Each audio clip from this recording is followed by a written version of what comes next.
வணக்கம் மக்களே. இன்றைக்கி என்ன நம்ம பார்க்க போகிறோம்னா கொத்தரங்காய் கிரேவி. அதுக்கு 3 டேபிள் ஸ்பூன் எண்ணெய் ஊற்றி 1 ஸ்பூன் கடுகு போட்டு கடுகு பொரிஞ்சது வெங்காயம் போட்டு வதக்கணும்.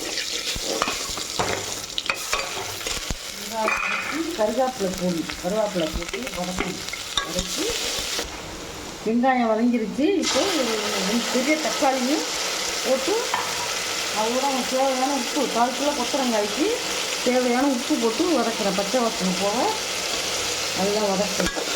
தக்காளி வதங்கிருச்சு. இப்போ அரிஞ்சு வச்ச கொத்தரங்காயை இந்த மாதிரி ஒரு கொத்தரங்காயை 3ஆக கட் பண்ணி போடணும். நைஸாக போட வேண்டாம், 3ஆக கட் பண்ணி போட்டு அதையும் போட்டு வதக்கணும்.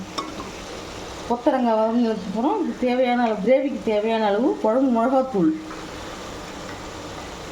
ஒரு 1.5 ஸ்பூன் போட்டுக்கணும்.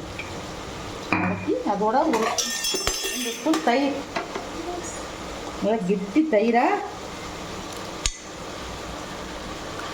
2 ஸ்பூன் போடணும். போட்டு அதையும் நல்லா கலந்துக்கணும். தயிர் எல்லாத்தையும் நல்லா கலந்து அதுக்கு தேவையான மூழ்கிற அளவுக்கு தண்ணி, மூழ்கிற அளவு ஊற்றணும் தண்ணி.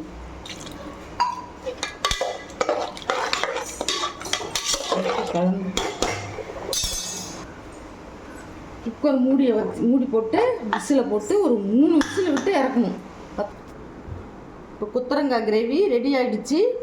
இந்த சேனல் உங்களுக்கு பிடிச்சிருந்ததுன்னா ஷேர் பண்ணுங்கள், லைக் பண்ணுங்கள், சப்ஸ்கிரைப் பண்ணுங்கள். யாருமே சப்ஸ்கிரைப் பண்ணாமல் பார்க்குறீங்க. தேங்க்யூ, பாய்.